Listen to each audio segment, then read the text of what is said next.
어, 역사는 정반합의 원리로 진행된다고 그래요. 그 중에서도 선과 악, 이게 선과 악의 부단한 투쟁과 갈등, 그 속에서 역사가 진전되고 발전돼요. 근데 역사의 과정은 대부분 악이 승리하는 분위기입니다. 악이 선을 삼켜요. 이겨요.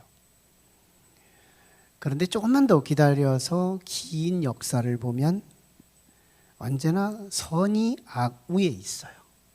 선이 악을 이기더라는 거예요. 이 진리, 이 선이 이긴다는 이 믿음, 이걸 가지고 오늘 본문에 좀 참여했으면 좋겠어요. 지난 시간에 우리가 나눴던 말씀은 예수님께서 성령을 힘입어서 귀신 들려서 시각장애, 언어장애, 이중장애를 갖고 있었던 환자를 치유합니다. 그랬더니 바리새인들이 예수님 보고 바알세불, 귀신의 왕의 힘을 입어서 그랬다고 성령을 훼손시키고 성령을 모독하게 됩니다. 그러자 예수님은 사람들에게 죄를 짓는 것과 나한테 예수님에게 죄를 짓는 것, 그리고 사람에게 모독하는 것과 예수님에게 모독하는 것은 용서받을 수 있지만 성령을 모독하면 이 생에서도 내 생에서도 용서받지 못한다. 이런 말씀을 합니다. 그래서 우리가 성령에 대해서 민감한 교훈을 배울 수가 있었어요. 이어지는 말씀은 이제 서기관과 바리새인 한 세력이 더 붙어요. 그래서 예수님께 와가지고 표적을 보여달라고 주문합니다. 표적, 즉 이적, 쉬운 말로 기적, 기적을 좀 보여달라. 그랬더니 예수님께서 이 악한 세대, 이 악하고 음란한 세대가 다른 기적은 필요 없고 요나의 표적만 보여줄 뿐이다. 이렇게 말씀해요. 그러면서 두 세대가 이 세대의 음란하고 악한 세대에 대해 정죄할 거래요. 첫 번째는 요나 시대의 니누의 사람들이 이 예수님 당시 시대 사람을 정죄한답니다. 그도 그럴 것이 그때 요나는 인간이었고 인간이 복음을 전했는데도 이방인들이 회개하고 통회하고 자복했거든. 근데 하물며 인간이 아닌 하나님이 직접 오셔서 복음을 전했는데도 거절, 거역, 그리고 음모, 이걸로 일색하는 거예요. 또 솔로몬 시대에는 남방 여왕, 아프리카 남부 지역에 있었던 한 2,000km 넘게 떨어진 곳에서 솔로몬의 지혜의 소문을 듣고 이방 여왕이지만 그거 들으러 옵니다. 근데 솔로몬의 지혜를 듣고 하나님을 높여드리는 거예요. 하나님을 찬양해요. 위대하시다. 그런데 예수님께서 보실 때 솔로몬보다 더 큰 예수가 와서 지혜의 원본이 오셔서 지혜를 풀어서 복음을 전했는데 거절하고 모독하고 거역하더라는 거예요. 그래서 남방 여왕이 이 시대 사람들을 향해서 저 바보들, 저 등신들, 저 시쳇말로 쪼다들, 저거 참 우리는 그보다도 못한 지혜 앞에서도 감동 입고 복음을 받아들였는데 그보다 더 위대한 분이 와서 복음을 전했는데도 그분 죽이려고 혈안돼 있었어. 정죄 안 되는 거예요. 그러면서 예수님이 마지막 한 비유를 통해서 예수님 시대의 영적 현주소를 폭로합니다. 영적인 현주소. 더러운 귀신이 한 사람에게서 나가서 쉴 곳을 찾는 거예요. 물 없는 곳, 즉 광야, 사막 이런 곳이죠. 이스라엘 가까운 곳에 물 없는 곳 하면 그런 사막이나 광야를 생각나게 하죠. 그렇게 헤매고 다니다가 너무 불편한 거예요. 광야에서 뭘 귀신 노릇을 하겠어요. 더 무너뜨릴 것도 없는데 사막에서 무슨 귀신의 역할을 하겠어요. 재미가 없는 거예요. 불편한 거예요. 그래서 옛날에 나왔던 그 집이 어떤가 하고 정황을 보러 가봤더니 집이 비어 있어요. 그리고 청소되어 있어요. 고장난 부분은 고쳐져 있어요. 근데 정작 하나가 없어요. 주인이 없어요. 그 주인이 성령입니다. 예수님께서 말씀하시는 것이 바로 성령이에요. 계속해서 우리는 성령을 나누고 있는 말씀인데요. 정작 주인, 그 마음에 힘이 되고 능력이 되고 도우미가 되고 우리 예수 믿을 때 도와줄 수 있는 실세인 그 영이 없는 거예요. 그러니까 이 악한 귀신이 자기보다 더 악한 7 귀신을 데리고 그 사람에게 들어가서 난장판을 부리니 이전보다 더 악한 사람이 되어 있더라. 그래서 이 시대 사람이 악하고 음란한 세대라고 주께서 말씀을 하시는 거예요. 오늘 이 말씀을 통해서 우리 2가지가 밝게 드러나는데요. 사실은 우리가 12장 처음부터 시작해서 안식일 논쟁, 그리고 바알세불 논쟁, 그리고 오늘 이적 논쟁, 뭐 계속해서 예수님의 사역이 깊어지면 깊어질수록 대적들이 갈등이 더 심화되고 예수님을 상대로 해서 부딪힘의 역사들이 계속 깊어지는 거예요. 영적으로 어두운 모습이 드러나요. 그러는 상황 속에서 참 아이러니하게도 2가지가 드러나게 됩니다. 2가지가 드러나요. 하나가 그 시대의 영적 현주소, 영적인 민낯이 드러나는 거예요. 영적인 민낯이 뭐냐? 예수께서 오셔서 사역을 하고 그들과의 부딪힘 속에서 민낯이 드러나면서 주님이 선포하신 게 뭐냐면 이 세대는 악하고 음란한 세대라는 거예요. 여러분, 이스라엘 민족은 역사적으로 자긍심이 있는 민족이었어요. 우리는 선민, 선택받은 백성, 우리는 열방 가운데에서 다른 민족하고 달라. 우리는 택함받은 민족이거든.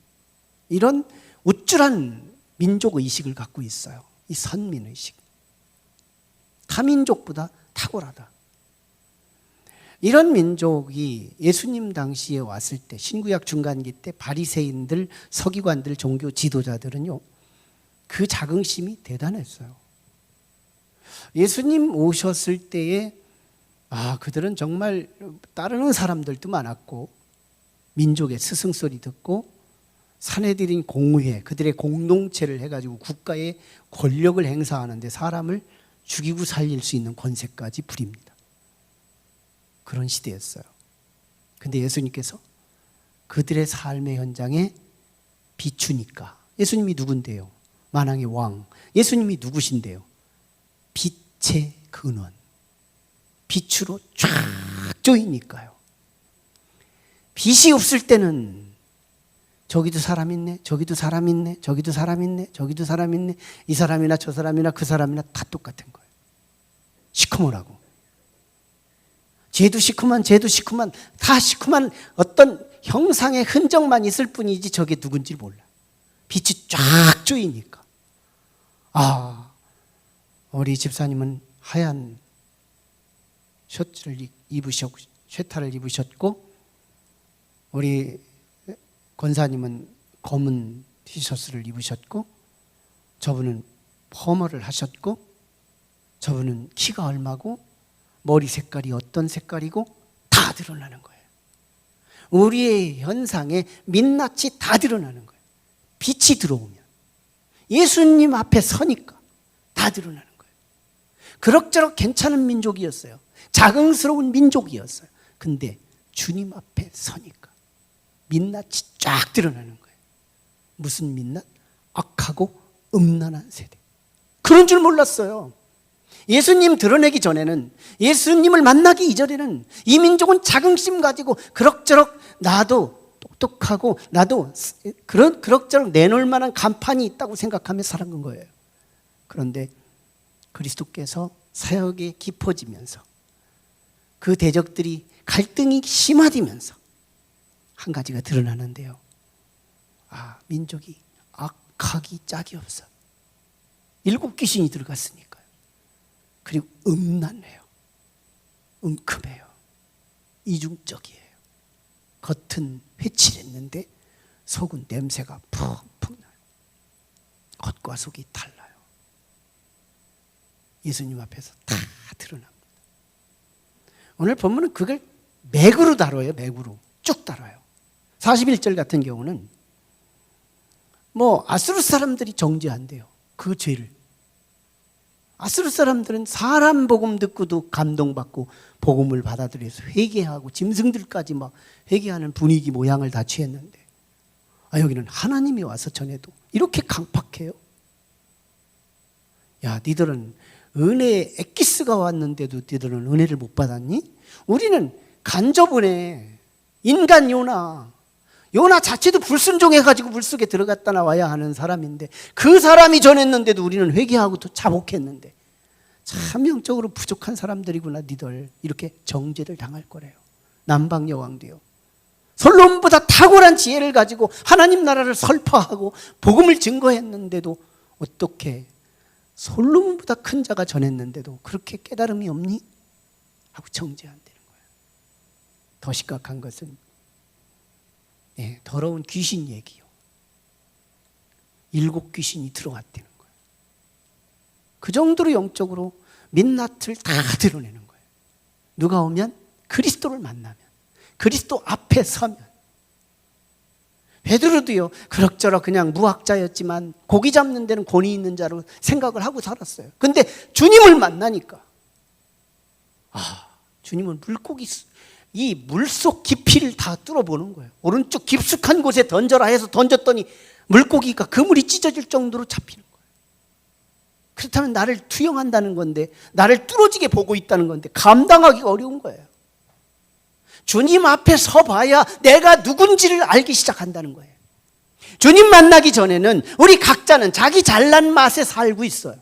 각각의 자기의 장점과 자기의 메리트를 갖고 살아가요. 자기의 스펙과 자기의 장점, 은사를 붙들고 살아요. 그런데 주님을 만나보면 민낯이 그대로 드러나요. 난 참 부족한 거구나. 난 음란한 거구나. 나는 이중적인 거구나. 나는 외식하는 자구나. 난 껍데기구나. 다 드러난다는 거예요. 여러분, 은혜의 출발은요, 똥 싸는 데다가 회치를 하는 게 아닌 거예요. 은혜의 출발은 민낯이 드러나는 데서부터 시작해요. 은혜의 출발은 내가 죄인인 걸 발견하는 데서부터 시작한다는 거예요. 이게 예수님 사역의 첫 번째 발견이에요. 첫 번째 드러남이에요. 예수님은 그렇게 드러내요. 이건 역사적인 배경을 갖고 있어요. 포르기 이전 시대로 거슬러 올라가야 하는데요. 포르기 이전 시대에 이스라엘 백성들이 어둠의 영에 휘둘려서 우상을 숭배합니다. 이게 우상 숭배. 우리가 제사 지내고 이런 것들이요, 사실은 정치 이데올로기에 속아 있는 거거든요. 조상을 잘 모셔야 우리가 잘 먹고 잘 살 수 있다. 속아 있는 거예요. 2조 500년 역사 속았고 현대 역사도 속고 있지만 많은 사람이 믿지 않는 사람들도 이제는 제사를 던지기 시작합니다. 헛된 거거든요. 이스라엘 백성이 그래서 그 죄값으로 포로 바벨론으로 끌려가요. 구약에는요, 내가 죄를 지은 건 내 몸으로 때워야 돼요. 구약은 원칙이기 때문에 내 죄를 내 몸으로 가치를 지불해야 된다. 그래서 바벨론에 70년을 살고 옵니다. 왔을 때요, 하나님께서 죄값을 지불한 자들에게 회복의 은혜를 주시는데 영적인 큰 지도자 두 사람을 시너지 있게 붙여줘요. 그게 에스라, 느헤미야예요. 에스라 성경 박사예요. 느헤미야 영적 큰 별이에요. 영적인 지도자와 성경 박사가 둘이 만나니까요, 비상하는 거예요. 민족을 모아놓고 회개 운동을 하는데 말 한마디 한마디가 권위 있는 거예요. 사람들이 막 울컥울컥 하는 거예요. 그래서 거기서 이 숨은 광장에 모여서 사람들이 회개하기 시작하는데요, 회개합니다. 여러분, 회개하면 어떤 일이 벌어지느냐면, 이게 내가 눈물만 흘리는 것 같지만 내 속에 있는 귀신들, 그리고 어둠의 영들, 애들이 괴로워해요. 우리가 회개하면 어둠의 영들이 괴로워한다니까요. 배신감을 느끼는 거예요, 한마디로. 그동안에는 따놓은 당상이었고 내 밥이라고 생각하면 내가 잘 때 그들도 자고 내가 일할 때 그들도 같이 옆에서 같이 있다가 어느 날 내가 회개하면서 그리스도를 바라볼 때 그들은 배신감을 느껴요. 막 불편함을 느낍니다. 그래서 회개하는 사람들에게서 어떤 일이 벌어지냐면 귀신들이 나가는 현상이 일어나는 거예요. 그래서 광야, 거기서 배회합니다. 근데 귀신들이 나가서요, 광야에서 배회하는데 그 귀신들이 광야에서 할 게 뭐가 있어요? 파괴된 광야, 메마른 사막, 거기서 귀신들이 해칠 게 뭐가 있어요? 귀신 역할을 할 게 뭐가 있어요? 재미없고 심심하고 답답하고 부진하고 너무 불편함을 느끼게 되자 옛날에 나왔던 집을 한번 볼까 하고 사람에 들어봤더니 비어 있는 거예요.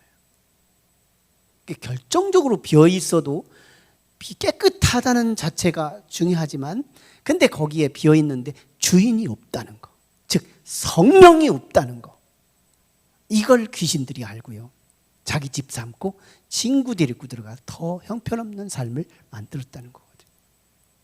문제는요, 성령도 우리 마음을 좋아한다는 거예요.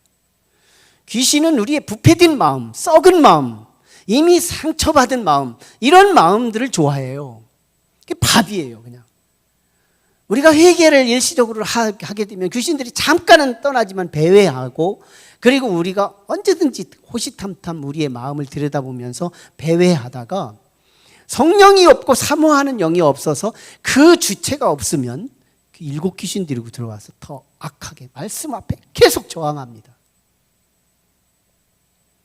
말씀 앞에 저항하는 거예요. 계속 저항하죠. 괴로워요. 심지어는 예수 믿는 게 그렇게 괴로울 수가 없는 거예요.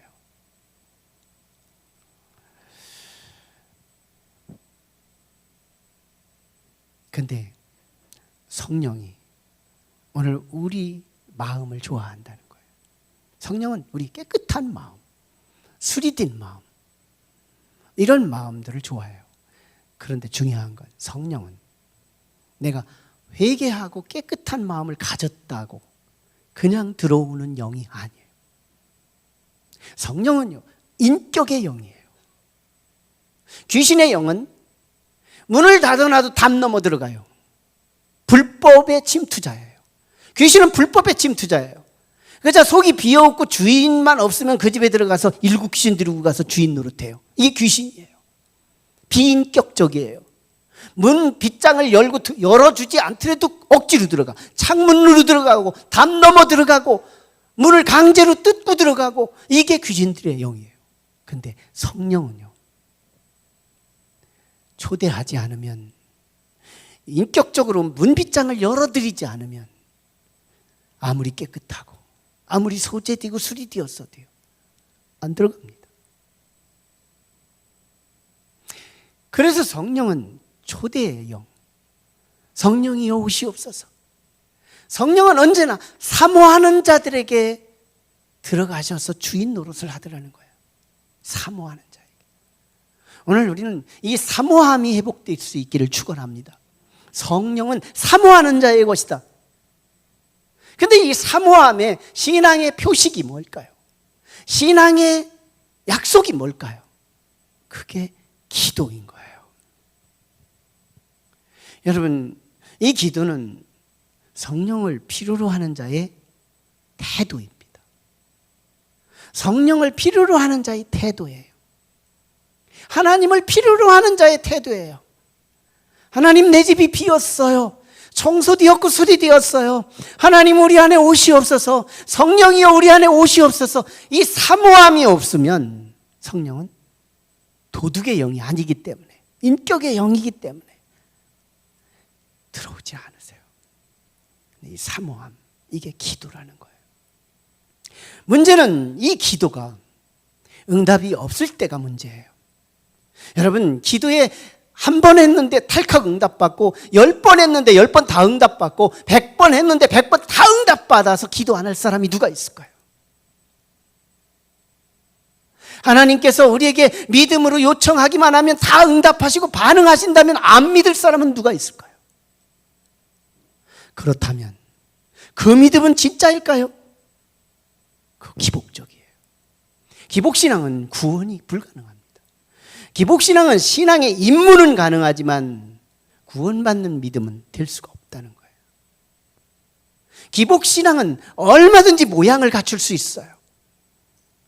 10번 기도해서 10번 기도 응답받고 11번째 기도 안 할 사람은 이 세상 아무도 없어요. 여러분, 그래서 하나님은 기도 응답이 없는 때를 우리에게 가르칩니다. 하나님이 우리를 다루시는 방법에, 하나님께서 우리를 다루실 때에 기도를 한 번 했는데 NO, 기도를 2번 했는데 응답이 없음, 기도를 10번 했는데 한 번 있을까 말까, 그게 하나님이 우리를 다루시는 방법이래요. 하나님께서 우리를 다루시는 방법. 그런데 놀랍게도 기도 응답이 없으면, 하나님께서 기도 응답이 없으면 두 종류로 쫙 갈라지는데요, 이때 정체성이 드러납니다. 기도 응답을 몇 번만 안 해주면 그 속에 하나님이 없는 사람들과 하나님이 있는 사람들로 구별되는데요, 하나님이 없는 사람들은 올스톱합니다. 기도 끝. 기도 안 해요. 근데 참 묘하지요. 너무너무 묘한 현상 하나가 있는데, 하나님이 그 안에 있는 사람들, 성령이 그 안에 있는 사람들은요, 예, 이상합니다. 기도 응답이 없어도 또 기도하고 있어요. 이거 언약이에요. 이거 약속처럼 진행되는 거예요. 기도 응답이 중요하지가 않아요. 나는 하나님의 사람으로서 하나님과 늘 호흡하고 하나님과 늘 교제하고 하나님과 늘 사귐이 쉬지 않고 진행되는 거, 이게 하나님의 사람인 거예요. 하나님께 속한 사람인 거예요. 기도는 태도예요. 기도는 하나님을 필요로 하는 사람이에요. 기도는 하나님 없으면 안 된다고 고백하는 신앙의 모습이에요. 그러므로 우리는 응답의 여부 상관없이 내가 기도를 붙들고 사는가 하는 부분입니다. 여기서 우리는 하나님의 사람과 하나님의 사람이 아닌 것을 드러내는 거예요. 한 시인이 이렇게 시를 읊어요. 기독교 시인이지만, 한 걸음이 나의 목적지를 도착하지 않을지라도 지금 한 걸음을 떼어야 한다는 거예요. 말 한마디로 나 자신을 충분히 설명할 수 없다고 하더라도 나는 지금 한 단어를 내놔야 한다는 거예요. 나의 행위를 통해서 내 목적과 내 사명을 다하지 못한다 하더라도 오늘 다시 내 몸은 움직여야 한다는 거예요. 오늘 내 기도가 응답이 없더라도 오늘 우리는 다시 기도를 시작해야 한다는 거예요. 정체성이에요. 정체성 없이도 응답을 계속 받는다면 기도하는 사람 아무도 없습니다. 그러나 하나님은 우리를 다루실 때 착각, 제깍 응답해 주심으로 다루지 않으세요. 응답 없음, 여기서 내가 누군지를 드러내기를 원해요. 내 성품을 보기를 원해요. 내가 누군지를 알기를 원해요. 나는 하나님의 사람, 나는 하나님 없으면 안 되는 사람, 나는 하나님과 같이 가야 하는 사람, 나는 하나님이 호흡인 사람, 산소를 마시듯이 나는 하나님과 늘 호흡하고 들숨날숨으로 늘 하나님과 교제하는 삶. 이게 나야. 이게 나야. 이 정체성. 예수님이 오셔서 이스라엘 백성은 민낯이 드러났다 그랬어요. 그러면 세상 사람들은 우리의 민낯을 드러내면, 우리의 허물을 드러내면 그거 가지고 세상 법정으로 가거나 그거 가지고 다른 사람의 귓전에 가서 얼레껄레리하고 정죄하고 나쁜 놈 만들고 이렇게 하는 것이 세상 문화예요. 그래서 남한테 흠을 안 보이려고 노력해요. 그런데 우리 기독교는 아니에요. 우리 기독교의 진리는요, 로마서 5장 20절에 말씀하는 바 율법이 있는 곳에 죄를 더하기 위함이지만 죄가 있는 곳에 은혜를 더함이라. 은혜가 더함이라. 죄가 있는 곳에 은혜가 더하더라. 이 진리. 예수님을 바로 알면, 예수님 앞에 바로 서면 우리의 민낯이 다 드러나요. 악하고 음란함이 드러나요. 이중적인 게 드러나요. 뭐 없을 것들이 다 드러나요. 파란 색깔, 하얀 색깔, 검은 색깔, 파란 머리, 노란 머리 다 드러나는 거예요. 빛으로 오신 주님 앞에. 그런데 그걸 두려워하지 말라는 거예요. 주님 앞에 민낯이 드러나면 뭐가 또다시 드러나느냐? 죄를 가지고 주님 앞에 다가서면, 죄를 가지고 세상 사람 앞에 가면 정죄당하지만, 놀이객감 당하지만, 예수님 앞에 서면 예수님께서 우리에게 딱 한 가지를 드러내시는데, 요나의 표적이에요. 요나의 표적.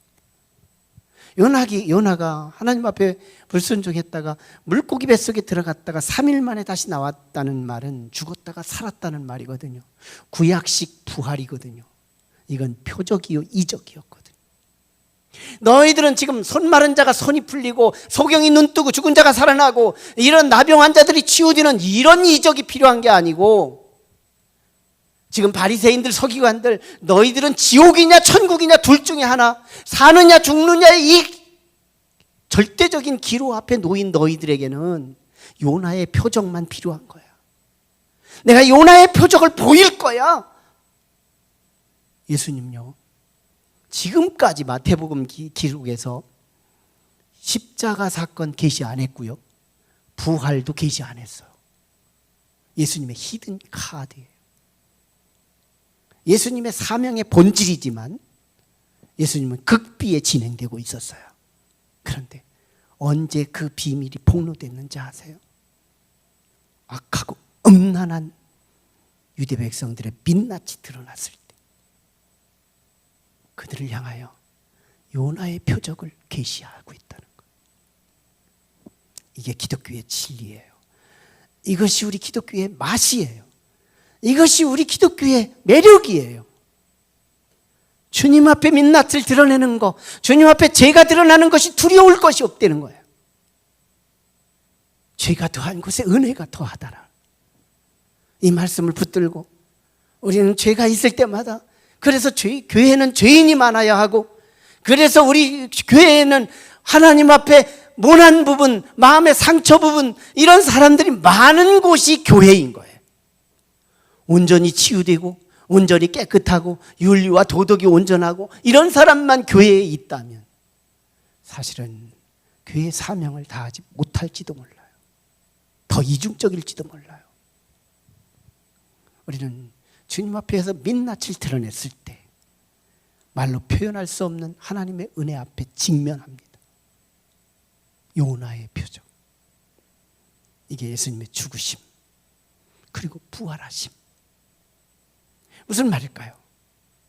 너희가 예수를 죽이려고 지금 표적 보여달라고 지금 올가미 치려고 내놓은 건데, 나는 너를, 네 죄값을 내가 대신해서 십자가에 죽어 땅에 죽었다가 다시 부활해야 되겠다. 용서해요. 예수님은 이미 저들의 민낯을 다 드러내셨고 남방 여왕도 정죄할 거고 아수르 사람들도 정죄할 텐데 예수님은 정죄하지 않겠대요. 예수님은 저들이 죄를 지은 걸 대신 뒤집어 쓰고 죄값을 치르겠대요. 은혜가 더해진 거예요. 야, 예수님 만났더니 민낯이 다 드러나서 꼼짝없이 벌벌 떨고 있었는데 주께서 내 죄를 짊어지고 대속하겠대요. 이게 예수님 앞에서 드러난 두 가지 진리예요. 두 번째 진리. 우리 허물과 죄악을 갖고 주님 앞에 나갈 때 우리는 우리를 용서하시는 주님을 만나게 됩니다. 모자란 자의 희망이 누군지 알아요? 그리스도예요. 부족한 자의 희망이 누군지 알아요? 그리스도예요. 죄인의 희망이 누군지 알아요? 그리스도예요. 악하고 음란한 사람의 희망이 누군지 알아요? 그리스도예요. 오직 예수 그리스도 그분만이 우리의 희망이에요. 세상은 우리의 죄를 보면 얼레껄러리 하지만 우리 예수님은 민낯을 다 드러나 악하고 음란한 세대를 향하여 요나의 표적을 드러내십니다. 이게 우리 주님이에요. 레 미제라블이라는 책에서 장발장 얘기 아마 우리는 다 알고 있을 거예요. 그는 빵 한 조각 남의 것을 훔쳤다가 19년 감옥살이 합니다. 그리고 가석방돼서 나왔는데 사회가 용납하지 않아요. 저는 죄인이라고, 저는 죄수라고. 그러자 어쩔 수 없이 또 신부의 집에 들어가서 도둑질을 하러 갔다가 신부를 만나는데 환대합니다. 너무너무 사랑해, 환대. 근데 그 환대 뒤에 또 등쳐서 은잔을 훔쳐가지고 나와요. 나왔다가 경찰한테 체포돼가지고 다시 그 신부의 집으로 끌려옵니다. 이 사람이 당신의 이 은잔을 훔쳤답니다. 신부가 그렇게 말해요. 언제 훔쳤어요? 내가 준 거잖아요. 근데 아까 내가 깜빡 잃어버리고 못 준 게 하나 더 있어요. 여기 은촛대 하나가 더 있습니다. 이거 더 가져가시죠.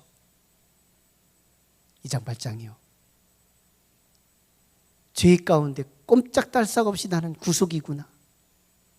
다시 들어가겠구나. 떨고 있을 때 용서가 선포돼요. 용서. 그리고 장발장은 자기의 신분증을 찢습니다. 묵은 신분증. 죄인의 신분증을 찢어요. 그리고 새로운 삶을 결단해요. 사람이 언제 바뀌어요? 언제 변화돼요? 언제 새로움을 시작할 수 있어요? 똑같은 공간과 똑같은 산소와 똑같은 환경 속에 살아가는데 새로운 삶이 시작되는 때가 언제예요? 용서의 확신. 나는 꼼짝없이 감옥인데 감옥이 아니라 자유예요. 은자를 더 가져가래요. 은촛대를 더 가져가래요. 용서를 해주는 거예요. 나는 꼼짝없이 지옥 갈 건데 천국 가래요. 용서를 받았다고 하는 이 확신. 성령께서 나를 인쳐주셔서 나는 용서했구나. 하나님께서 나를 용서해 주셨구나. 나는 백지보다 더 깨끗하고 흰 눈보다 더 깨끗하고 하나님께서 기억도 해주지 않을 정도로 나를 내 모든 죄는 다 도말하셨구나. 이거에 대한 확신, 힐링. 놀라운 치유가 일어나는 거예요. 놀라운 새로움이 시작되는 거예요. 기독교의 진리가 여기 있는 거예요. 우리의 민낯, 음란하고 악한 세대의 그 모습을 가지고 그리스도 앞에 나가면 지옥이 아니라 천국이더라는 거예요. 그리스도께서 나의 죄값을 대신 짊어지시고 용서. 여러분, 다윗과 사울은 갈등했어요. 다윗이 골리앗을 넘어뜨린 이후에 사울왕은 다윗은 천천히요, 사울은 천천히요, 다윗은 만만이라는 여성들의 노래에 핑 돌아버려요. 시샘과 시기가 돌아요. 그래서 다윗을 죽이려고 합니다. 하나님이 보호하사 다윗 하나 못 죽여요. 그런데 다윗도 사울을 죽일 기회가 와요. 그런데도 사무엘상 24장 12절에서 다윗은 이렇게 말해요. 내 손으로 왕을 해치지 않겠나이다. 한 번도 아니에요. 내 손으로 왕을 해치지 않겠나이다. 선대합니다. 세상 사람들의 마음 같으면 사울은 하나님의 뜻이구나, 의인의 칼을 받아 멸망받는 것이구나 하고 칼을 꺼내서 그 사울을 죽이고 말았을 거예요. 근데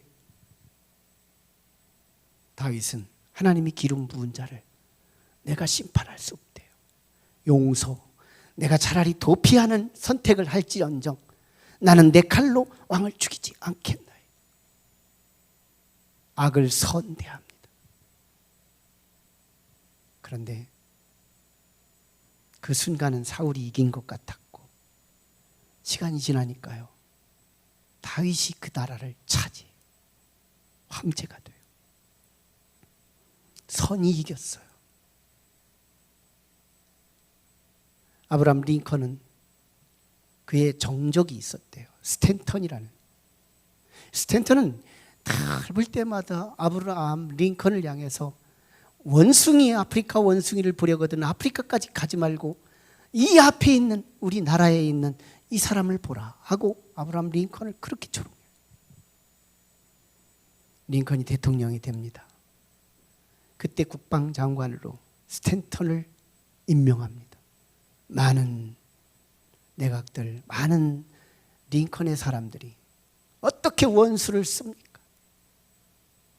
반발을 하고 저항을 했지만 내가 저 사람을 씀으로써 나한테는 유익하지 않지만 나라한테는 유익하다고 생각하니 내가 써야 되겠다고 해서 끝까지 썼는데 직무 중에 링컨이 저격을 받아 죽게 됩니다.